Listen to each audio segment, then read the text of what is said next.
Et si je vous disais que certains des remèdes les plus puissants jamais découverts ne sont pas cachés dans des laboratoires pharmaceutiques ou enfermés dans des centres de recherche, mais sont inscrits dans les pages mêmes de la Bible?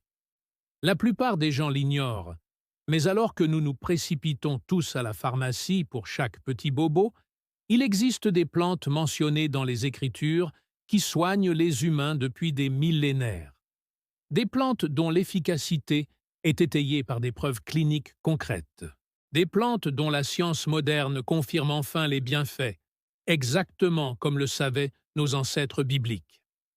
Aujourd'hui, je vais vous présenter 20 d'entre elles qui révolutionneront à jamais votre vision de la médecine naturelle. Restez avec nous, car la plante numéro 17 de cette liste était si précieuse à l'époque biblique qu'elle valait littéralement son pesant d'or. Et la science moderne vient de confirmer qu'elle régule la glycémie mieux que certains médicaments. Le chiffre 20 n'est pas mentionné qu'une ou deux fois. Il apparaît plus de 500 fois dans les Écritures comme symbole ultime de la vie. Et les cardiologues commencent enfin à comprendre pourquoi. Abonnez-vous. Nous publions chaque semaine de nouvelles vidéos qui font le lien entre la sagesse biblique ancestrale et les connaissances médicales modernes pour vous donner les moyens de prendre votre santé en main.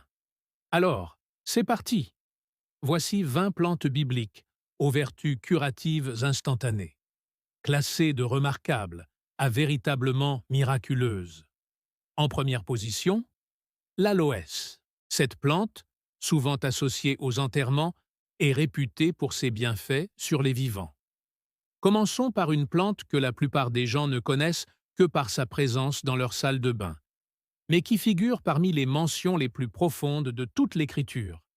L'aloès apparaît dans Jean 19,39, où Nicodème apporte un mélange de myrrhe et d'aloès, environ 34 kilos, pour préparer le corps de Jésus à la sépulture. Imaginez, 34 kilos. Ce n'était pas une somme anodine. C'était un traitement royal réservé aux défunts les plus vénérés. Mais voici ce que la plupart des gens ignorent. L'aloès était suffisamment précieux pour être utilisé lors de la sépulture du Christ. Pourquoi? Parce que dans l'Antiquité, l'aloe vera était considérée comme l'une des plantes médicinales les plus puissantes qui soient. Les Égyptiens l'appelaient la plante de l'immortalité. Cléopâtre l'utilisait quotidiennement et on la retrouve dans des textes médicaux vieux de 4000 ans. La science moderne a confirmé ses bienfaits de façon spectaculaire. Des essais cliniques montrent que le gel d'aloe vera accélère la cicatrisation des plaies, y compris les brûlures et les plaies chirurgicales. Des études prouvent qu'elle réduit l'inflammation, favorise la cicatrisation digestive et soulage même des affections comme les maladies inflammatoires de l'intestin. Le gel transparent contenu dans les feuilles épaisses renferme plus de 75 composés actifs, dont des vitamines, des minéraux, des enzymes et des polysaccharides qui stimulent véritablement la réparation des tissus. Voici son usage traditionnel, toujours efficace aujourd'hui.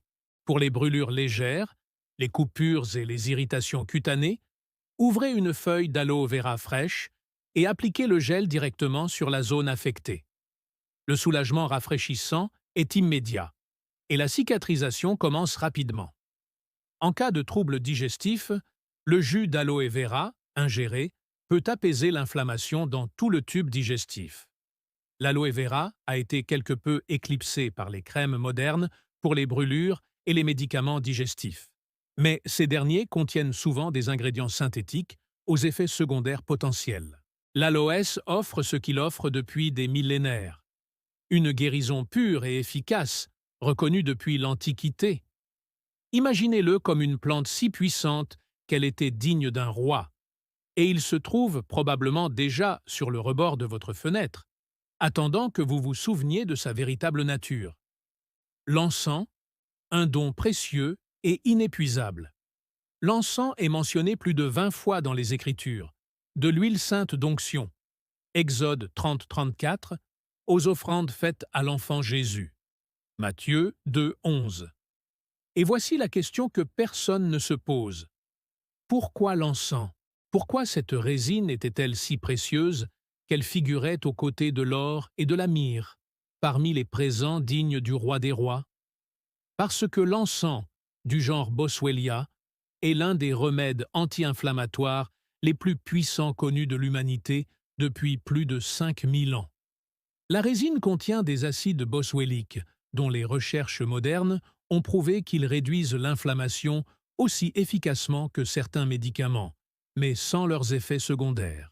Des études cliniques récentes montrent que l'extrait d'encens améliore les symptômes de l'arthrose, de la polyarthrite rhumatoïde, de l'asthme et des maladies inflammatoires de l'intestin.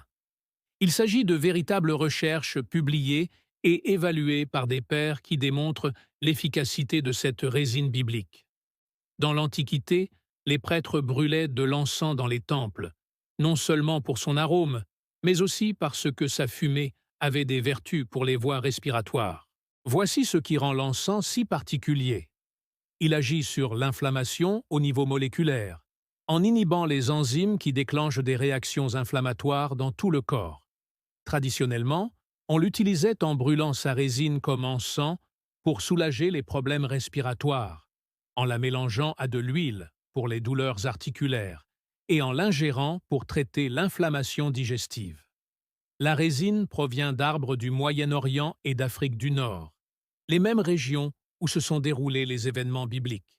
On trouve aujourd'hui de l'huile essentielle d'encens ou des compléments alimentaires à base d'extrait de résine, mais la qualité est primordiale. L'encens de haute qualité conserve un prix élevé, comme à l'époque où les rois mages l'apportèrent à Bethléem. L'encens a été oublié par la médecine occidentale, car les laboratoires pharmaceutiques ont développé et commercialisé à outrance des anti-inflammatoires de synthèse. Or, ces derniers s'accompagnent souvent d'effets secondaires graves, troubles digestifs, lésions hépatiques et risques cardiovasculaires. L'encens, quant à lui, offre ce qu'il offre depuis l'Antiquité: de puissantes propriétés anti-inflammatoires et curatives, sans nuire à l'organisme. C'est le don digne du Christ, et il continue d'offrir le don de guérison 2000 ans plus tard. Troisièmement, la myrrhe, l'antique antiseptique. La myrrhe apparaît aux côtés de l'encens dans la célèbre scène des offrandes, mais elle figure également dans Exode 30-23 comme ingrédient essentiel de l'huile sainte d'onction. Et lorsqu'on comprend les propriétés de la myrrhe, on saisit pourquoi elle était considérée comme sacrée. La myrrhe, Comora myrrhor, est une résine aux propriétés antimicrobiennes et cicatrisantes exceptionnelles. Les médecins de l'Antiquité l'utilisaient pour nettoyer les plaies, traiter les infections et maintenir une bonne hygiène buccale. La recherche moderne confirme ses réels effets antibactériens, antifongiques et anti-inflammatoires. Des études montrent que l'extrait de myrrhe est efficace contre diverses bactéries et champignons, y compris certaines souches résistantes. L'usage traditionnel consistait à mélanger la myrrhe à du vin ou à de l'eau pour en faire un bain de bouche contre les maladies et infections des gencives, à l'appliquer localement sur les plaies et à l'ingérer pour traiter les troubles digestifs et les infections. Voici ce qui est fascinant à propos de la myrrhe. Dans la Bible, elle était utilisée aussi bien pour soigner les vivants que pour préparer les défunts. Elle apparut à la naissance de Jésus comme un présent et à sa mort comme aromate funéraire. Ce n'était pas un hasard. Le miroir symbolisait le lien entre la vie et la mort, la décomposition et la conservation, la maladie et la santé. La résine possède un goût amer intense, ce qui contribue à son efficacité médicinale. Cette amertume stimule la digestion et possède des propriétés antimicrobiennes. On trouve aujourd'hui de la myrrhe, de l'huile essentielle, des teintures et de la résine, même si leur qualité reste très variable. La myrrhe a disparu de la médecine occidentale conventionnelle avec l'avènement des antibiotiques et antiseptiques de synthèse. Mais elle est restée un élément essentiel de la médecine traditionnelle du Moyen-Orient et de la médecine ayurvédique où elle était utilisée pour la santé bucco-dentaire, le soin des plaies et le soutien digestif. La myrrhe offre ce qu'elle offre depuis des millénaires: une véritable guérison antimicrobienne à laquelle on fait confiance depuis l'époque de Moïse. Quatrièmement, l'olivier, l'arbre de vie. L'olivier est l'arbre le plus présent dans les Écritures. De la colombe revenant à Noé avec un rameau d'olivier, Genèse 8, 11, à l'huile d'onction utilisée dans tout l'Ancien Testament, en passant par Jacques 5, 14, qui enjoint aux anciens d'oindre les malades d'huile. L'olivier est intimement lié à la médecine traditionnelle. Voici pourquoi. L'huile d'olive, et plus particulièrement l'huile d'olive extra vierge pressée à froid, est l'un des aliments aux vertus thérapeutiques les plus étudiés en nutrition moderne. Le régime méditerranéen, riche en huile d'olive, est associé à une réduction des maladies cardiovasculaires, des accidents vasculaires cérébraux, du diabète et de la mortalité en général. Des études cliniques montrent que les acides gras monoinsaturés et les polyphénols contenus dans l'huile d'olive réduisent l'inflammation, améliorent le taux de cholestérol, protègent contre le stress oxydatif et favorisent la santé cardiovasculaire. Mais dans la Bible, l'utilisation de l'huile d'olive allait bien au-delà de la nutrition. Elle était appliquée localement sur les plaies, utilisée comme base pour des préparations médicinales et reconnue pour ses propriétés cicatrisantes lorsqu'elle était appliquée sur la peau. L'usage traditionnel était simple mais profond. L'huile d'olive pure était appliquée sur les plaies et les affections cutanées, ingérée pour favoriser la digestion et utilisée comme base pour la création d'huile médicinale par infusion d'autres plantes médicinales. L'onction d'huile sur les malades n'était pas qu'un geste symbolique. Elle avait un véritable pouvoir thérapeutique. Voici ce qui rend cette pratique si importante. L'huile d'olive occupait une place si centrale dans la vie biblique qu'elle symbolisait la paix, la prospérité, la guérison et la bénédiction divine. L'olivier lui-même peut vivre des milliers d'années. Certains oliviers du jardin de Gethsémani seraient âgés de plus de 2000 ans. L'huile d'olive n'a jamais été oubliée, mais nous avons oublié pourquoi elle était considérée comme sacrée. Ce n'était pas qu'un aliment, c'était un remède pour quiconque souffrait d'inflammation, de risque de maladie cardiaque ou de problèmes de peau. La même huile d'olive qui a oint les rois et guéri les malades est toujours disponible, toujours efficace et agit toujours exactement comme le décrivent les Écritures. Cinquièmement, la plante purificatrice. Le houblon apparaît dans certains des rituels de purification les plus importants des Écritures. Le psaume 51, 7 dit « Purifie-moi avec du houblon, et je serai pur. » Exode 12, 22 décrit utilisation du houblon pour appliquer le sang de la Pâque sur les linteaux des portes. Et lors de la crucifixion, une éponge imbibée de vinaigre fut présentée à Jésus au bout d'une branche de houblon. Mais le choix du houblon pour ces rituels n'était pas fortuit. Elle fut choisie car les anciens Israélites savaient que cette plante possédait de véritables propriétés purifiantes et antimicrobiennes. La recherche moderne confirme que la sève de saule contient des composés aux effets antibactériens, antifongiques et antiviraux. Des études montrent que son huile essentielle est efficace contre les agents pathogènes respiratoires et qu'elle est traditionnellement utilisée contre la toux, la bronchite et la congestion thoracique. Cette plante possède également des propriétés anti-inflammatoires. Traditionnellement, on l'utilisait en infusion avec ses feuilles séchées pour soulager les problèmes respiratoires, en gargarisme pour les maux de gorge et en application locale pour nettoyer les plaies. C'est une petite plante vivace, buissonnante, aux épis de fleurs bleues ou violettes. Voici ce qui est remarquable. Le commandement biblique d'utiliser le siffleux pour la purification n'était pas qu'un symbole spirituel. Il s'agissait d'une sagesse médicale pratique. L'utilisation d'une plante antimicrobienne dans les rituels de purification signifiait que le rituel contribuait réellement à prévenir la transmission des maladies. Le siffleux a été oublié par la médecine conventionnelle avec l'avènement des antibiotiques et des désinfectants. Mais les herboristes traditionnels n'ont jamais cessé de l'utiliser pour les infections respiratoires, les maux de gorge et comme antimicrobien naturel. Le HUP offre toujours ce qu'il offrait aux Israélites. Une véritable purification agissant à plusieurs niveaux. Voyez-le comme la plante qui nous a appris que la purification n'est pas qu'un concept. C'est une réalité physique et mesurable qui se produit lorsqu'on utilise le remède approprié. Sixièmement, la figue, le puce guérisseur. Le figuier est omniprésent dans les Écritures, mais une mention se distingue par son application médicale directe. Dans 2 Rois 27, alors que le roi Ézéchias était malade et proche de la mort, le prophète Isaïe lui dit « Prenez une masse de figues ». Ils en firent un puce, l'appliquèrent sur le furoncle d'Ézéchias, et il guérit. Il ne s'agissait pas d'un symbole, c'était une prescription médicale directe, consignée dans les Écritures, et elle s'est avérée efficace. Les figues, Ficus caraca, contiennent des enzymes, notamment la physonine, qui possède de véritables propriétés thérapeutiques. La recherche moderne montre que le latex et les extraits de figues ont des effets antimicrobiens, et l'usage traditionnel des figues pour traiter les affections cutanées, les furoncles et les plaies est attesté dans de nombreuses cultures anciennes. Ce fruit est également riche en fibres, en minéraux et en antioxydants, ce qui le rend précieux à la fois comme aliment et comme remède.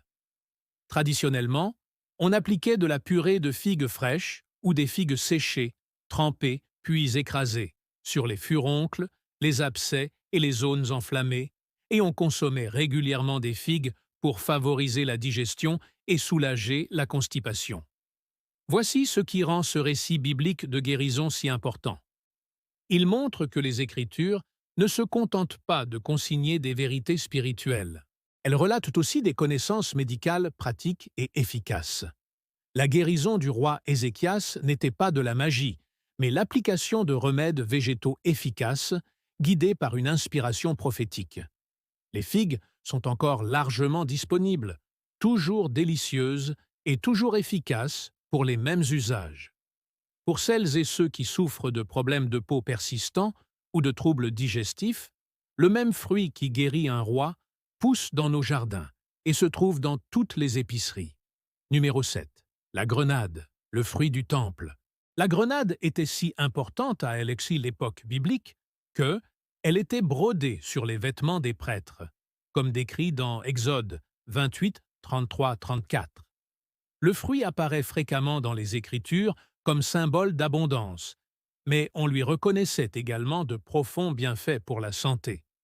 La science moderne l'a confirmé de façon remarquable.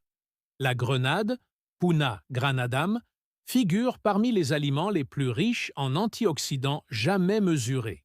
Des études cliniques montrent que le jus de grenade améliore la santé cardiaque, réduit la pression artérielle, combat l'inflammation et pourrait même ralentir la progression de certains cancers. Des études ont démontré les bienfaits de ce fruit sur les maladies cardiovasculaires, notamment l'amélioration de la circulation sanguine, du taux de cholestérol et de la santé artérielle. Il contient de la punike et d'autres polyphénols, des antioxydants plus puissants que ceux présents dans le thé vert ou le vin rouge. Traditionnellement, on consommait le fruit frais, son jus et son écorce, aux propriétés médicinales encore plus marquées, notamment contre la diarrhée et les infections. Les fleurs et l'écorce étaient également utilisées à des fins médicinales. Voici ce qui est fascinant. Les grenades étaient considérées comme si précieuses qu'elles ornaient les temples, les robes des prêtres, et figuraient dans l'art antique comme symbole de vie et de fertilité. Ce n'était pas seulement pour leur beauté, mais aussi parce que l'on comprenait que ces fruits étaient source de vie. On n'a jamais oublié la grenade, mais on a oublié ses vertus médicinales. On l'a reléguée au rang de simple fruit sain, sans savoir qu'à l'époque biblique, elle était considérée comme un puissant remède préventif pour la santé cardiaque, l'inflammation et la longévité en général. La grenade offre toujours les mêmes bienfaits qu'elle offre depuis des millénaires. Si vous commencez à saisir le sens de tout cela, si vous comprenez que les Écritures ne sont pas seulement un guide spirituel, mais recèlent aussi une véritable sagesse médicale, validée par la science moderne, faites-moi une faveur. Cliquez sur « J'aime » dès maintenant. Cela permettra à cette vidéo de atteindre les personnes en quête de une guérison holistique qui unit le corps, l'esprit et l'âme. Et si vous n'êtes pas encore abonné, cliquez sur le bouton « S'abonner » et activez les notifications. Nous construisons une communauté qui considère la guérison comme une approche holistique. J'adorerais vous y compter parmi nous.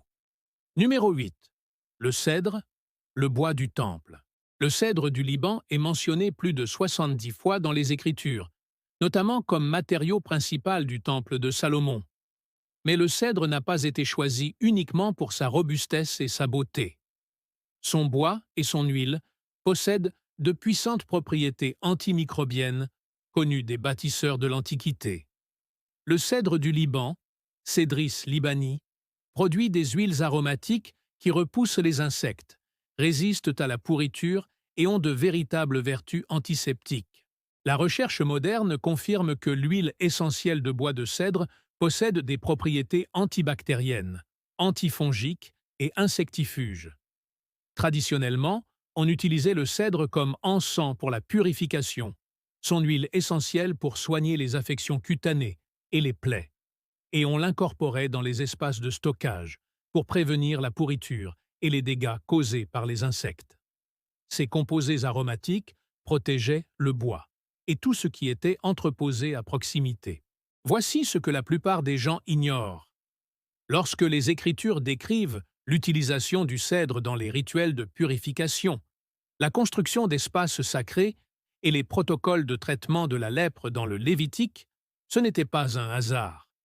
Le cèdre a été choisi pour sa résistance active à la contamination et à la pourriture. Les majestueux cèdres du Liban sont aujourd'hui menacés, mais l'huile essentielle de bois de cèdre, extraite d'espèces apparentées, est toujours disponible pour le bien-être respiratoire, la santé de la peau et comme antimicrobien naturel. L'huile de cèdre offre les mêmes bienfaits qu'à l'époque de Salomon. Une protection et une purification agissant au niveau moléculaire. 9e point, la moutarde, le remède miracle. Jésus utilisa la graine de moutarde comme illustration dans Matthieu 13, 31, 32, décrivant comment la plus petite graine devient une grande plante. Mais la moutarde, Brassica spp, Sinapus spp, n'était pas qu'une simple parabole. C'était un remède puissant.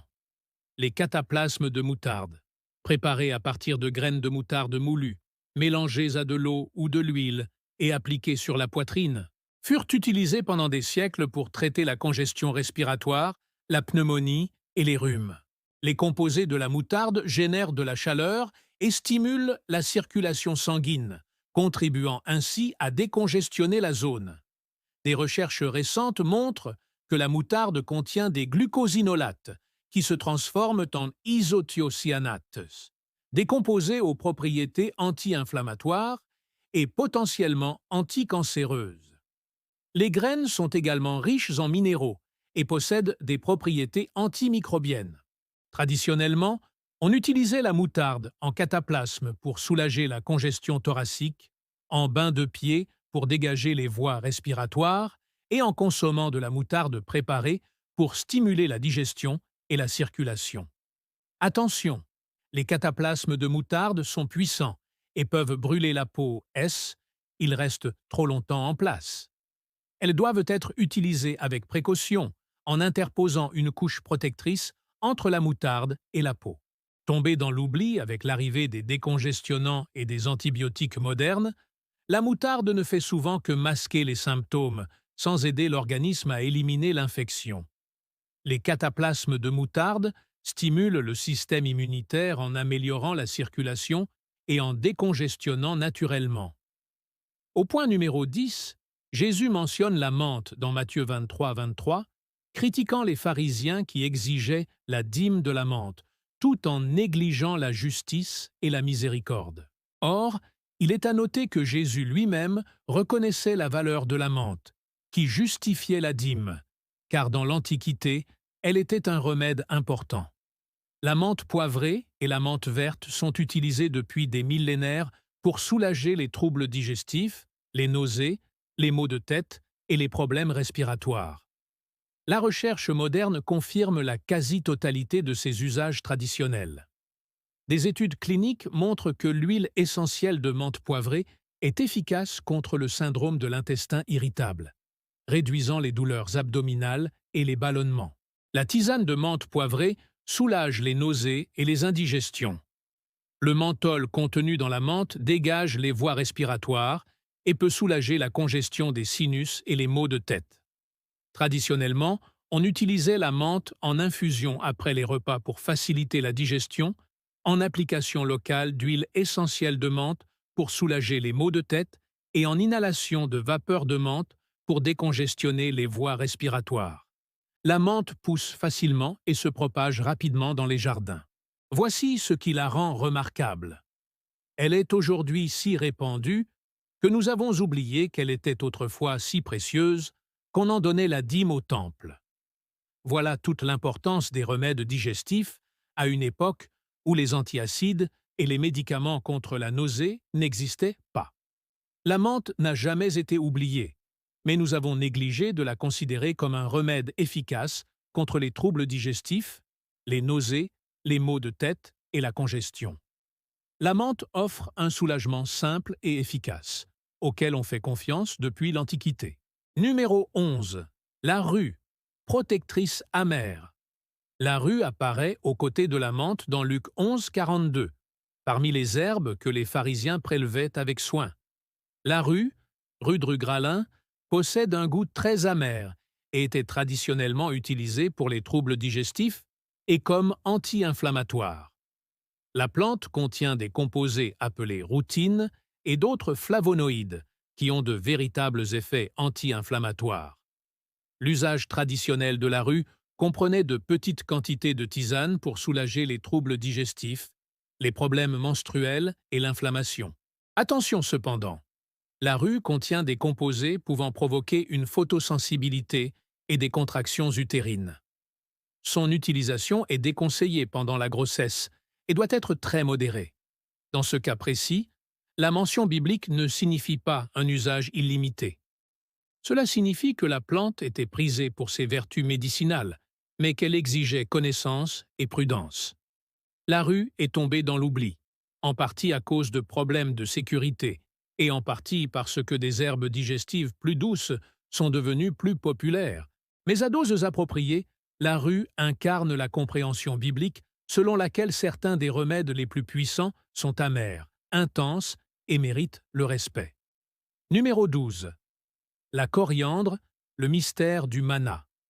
Lorsque les Israélites découvrirent la manne dans le désert, Exode 16, 31, la décrit comme ressemblant à de la graine de coriandre, blanche, et dont le goût était semblable à celui de gaufrettes au miel.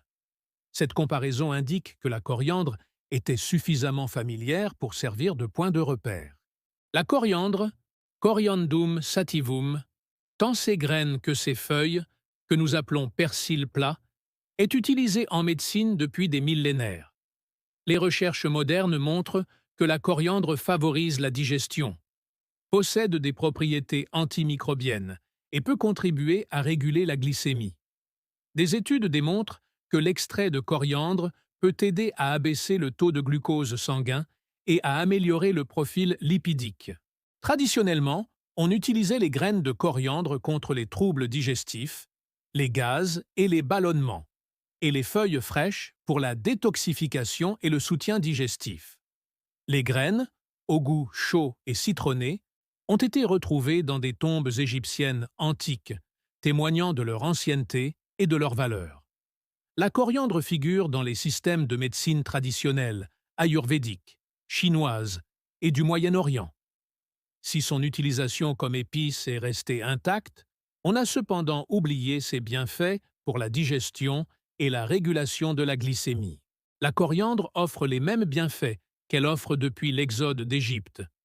Numéro 13. Le cumin, remède quotidien. Le cumin apparaît dans Isaïe 28, 25, 27, dans un passage consacré à la sagesse agricole. La préparation minutieuse du cumin décrite dans ce passage témoigne de sa valeur et de la nécessité d'une manipulation appropriée. Le cumin, Cuminum simonum, est utilisé en médecine depuis plus de 4000 ans. Des recherches récentes montrent que le cumin favorise la digestion, possède des propriétés antimicrobiennes et pourrait contribuer à la gestion du diabète et du cholestérol. Des études cliniques démontrent qu'une supplémentation en cumin peut améliorer le contrôle de la glycémie et du taux de cholestérol. Les graines contiennent de la thymoquinone et d'autres composés aux véritables effets anti-inflammatoires et antioxydants. L'usage traditionnel du cumin comprenait la préparation d'infusions pour soulager les troubles digestifs, les gaz et les ballonnements, ainsi qu'un usage culinaire régulier pour ses propriétés réchauffantes et digestives. Les graines sont un ingrédient de base des cuisines du Moyen-Orient, d'Inde et de Méditerranée. Le cumin n'a jamais disparu des cuisines, mais nous avons cessé de le considérer comme un remède pour la santé digestive et le métabolisme. Le cumin offre des vertus curatives, reconnues depuis l'époque d'Isaïe. Numéro 14. L'ail, remède égyptien. Les preuves sont accablantes. L'ail est bénéfique pour la santé cardiovasculaire, le système immunitaire et possède de véritables propriétés antimicrobiennes.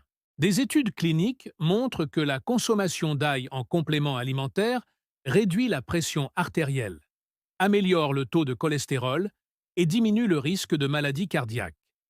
L'ail possède des propriétés antibactériennes, antivirales et antifongiques.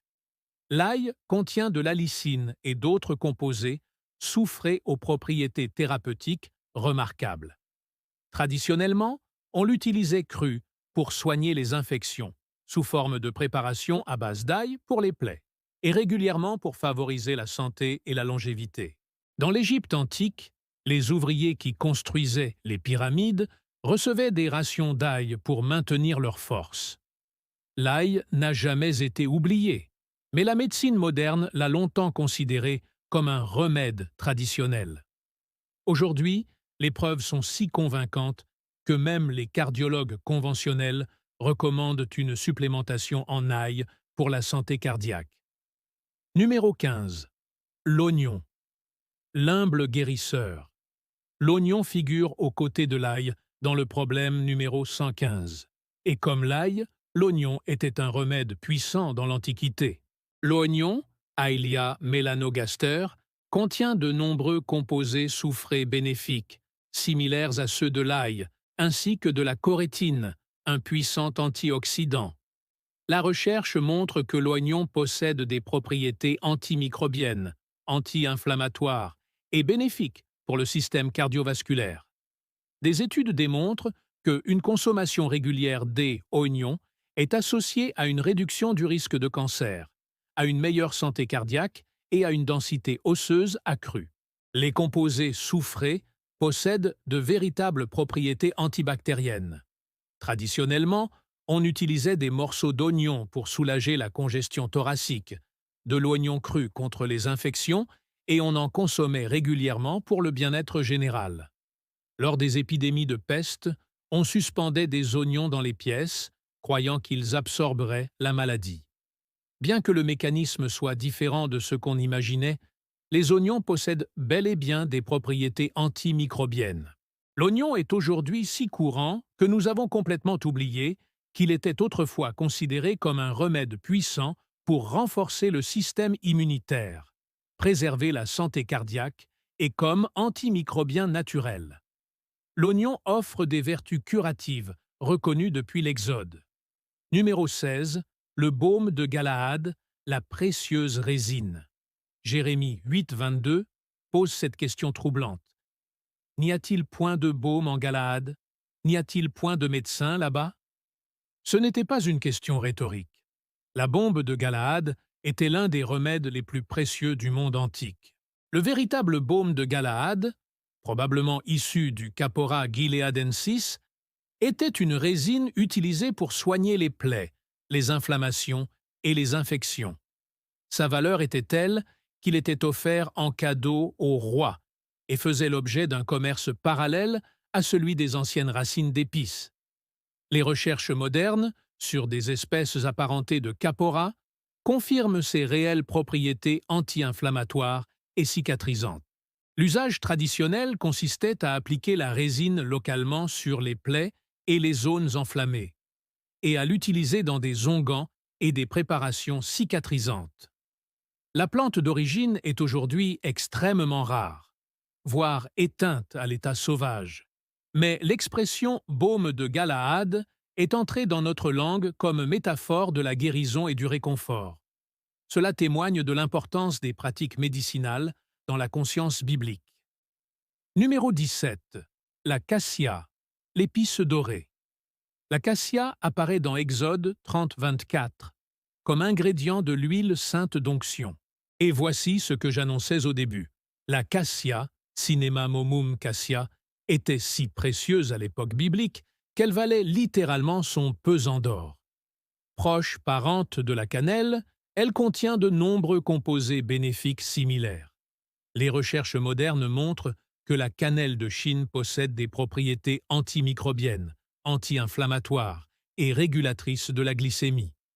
Des études démontrent qu'elle peut améliorer la sensibilité à l'insuline et contribuer à la régulation du taux de glucose sanguin.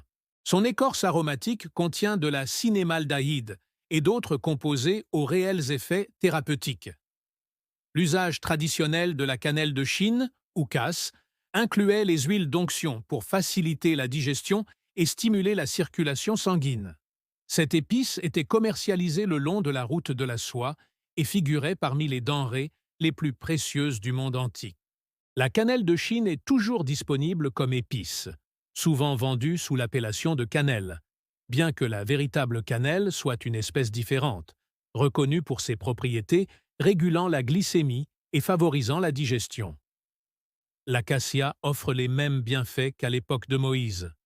Une plante médicinale réconfortante et bienfaisante, considérée comme suffisamment sacrée pour être utilisée dans les temples. Numéro 18. La cannelle, l'écorce sacrée. On la retrouve dans Exode 30-23, parmi les ingrédients de l'huile sainte d'onction, aux côtés de la myrrhe et de la cassia. La vraie cannelle, Cinnamomum verum, était encore plus précieuse que la cassia. Les recherches modernes sur la cannelle sont nombreuses et impressionnantes. Des études montrent que la cannelle améliore la régulation de la glycémie, possède de puissants effets antioxydants et anti-inflammatoires et combat les infections bactériennes et fongiques. Des essais cliniques démontrent qu'une supplémentation en cannelle améliore significativement la glycémie et le taux de cholestérol chez les patients diabétiques. Les composés de la cannelle augmentent la sensibilité à l'insuline et exercent des effets protecteurs sur de nombreux systèmes organiques. Traditionnellement, la cannelle était utilisée dans des préparations médicinales, comme aide digestive et pour traiter les infections. Son écorce aromatique était brûlée comme encens et incorporée à des onguents cicatrisants. Aujourd'hui, la cannelle est une épice courante, mais nous avons oublié qu'elle fut jadis si précieuse que des guerres furent menées pour son commerce, car elle était essentielle à la régulation de la glycémie et à la santé métabolique globale. La cannelle offre des vertus curatives reconnues depuis l'Antiquité. Le safran, ou fil d'or, est mentionné au numéro 19. Il figure dans le Cantique des Cantiques 4.14 parmi les épices précieuses. Le safran, Crocus sativus, était et reste l'une des épices les plus chères au monde, nécessitant plus de 100 fleurs pour produire un seul gramme. Des recherches récentes montrent que le safran possède de véritables effets antidépresseurs, comparables à ceux de certains médicaments, dans certaines études. Il présente également des propriétés anti-inflammatoires, antioxydantes et neuroprotectrices. Des essais cliniques démontrent qu'une supplémentation en safran améliore les symptômes de la dépression et de l'anxiété légère à modérée. Il pourrait également contribuer à la santé des yeux et aux fonctions cognitives. Traditionnellement, on utilisait de petites quantités de safran pour améliorer l'humeur, soulager les troubles digestifs et comme tonique général. Les filaments rouges vifs étaient infusés dans de l'eau chaude ou du lait, puis consommés.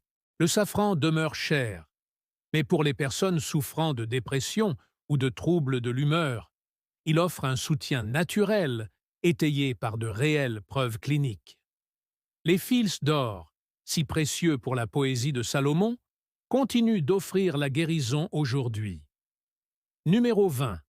La vigne, au cœur des Écritures. Nous voici donc au numéro 20. La plante que j'ai gardée pour la fin, car elle représente tout ce que nous avons abordé. La vigne apparaît plus de 500 fois dans les Écritures.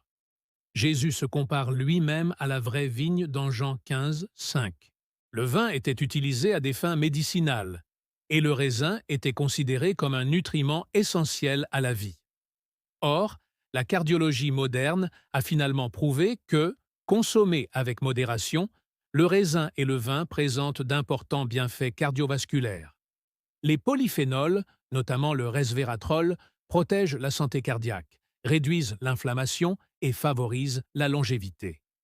Des études cliniques montrent qu'une consommation modérée de vin rouge ou de produits dérivés du raisin est associée à une réduction du risque de maladies cardiovasculaires, à une amélioration du taux de cholestérol et à une diminution de la mortalité. Le paradoxe français, à savoir des taux de maladies cardiovasculaires plus faibles malgré une alimentation riche en graisse, est en partie attribué à la consommation de vin rouge. Traditionnellement, le vin était utilisé pour ses bienfaits sur la digestion et comme solvant pour d'autres médicaments, tandis que le raisin était apprécié pour ses vertus nutritives et énergisantes. Paul conseilla même à Timothée de prendre un peu de vin pour son estomac. 1 Timothée 5, 23. La vigne était si centrale dans la vie biblique qu'elle devint la métaphore par excellence du lien, de la vie et de la subsistance. Et il ne s'agissait pas seulement d'un symbolisme spirituel. C'était la reconnaissance d'une plante qui avait véritablement préservé la santé humaine pendant des millénaires. On n'a jamais oublié la vigne, mais on a dissocié le symbolisme spirituel de ses vertus curatives physiques. Pour la santé cardiaque et la longévité, le raisin et le vin offrent les mêmes bienfaits qu'auparavant.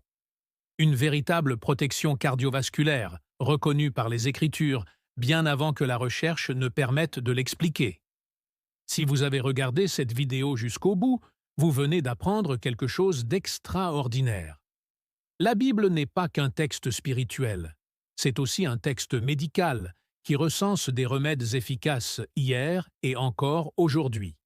Ces 20 plantes ne relèvent ni du folklore, ni de la superstition. Ce sont des remèdes reconnus et validés par la science moderne. Alors, voici ce que je vous propose. Si cette vidéo a changé votre vision des Écritures et de la guérison, n'hésitez pas à cliquer sur « J'aime ». Laissez un commentaire ci-dessous et dites-moi quelle plante biblique vous a le plus surpris. Si. Êtes-vous plutôt encens et myrrhe, ail et oignon ou vigne? Je lis tous les commentaires et j'adore vous lire. Et si vous n'êtes pas encore abonné à Homestead Roots, qu'attendez-vous? Abonnez-vous et activez les notifications pour ne manquer aucune vidéo. Nous faisons le lien entre la sagesse ancestrale et les connaissances modernes. Et je serai ravi de vous compter parmi nous dans cette aventure. N'oubliez pas que, parfois, le remède le plus puissant ne se trouve pas en pharmacie. Il se trouve parfois dans les Écritures, attendant simplement que vous les lisiez avec un regard neuf.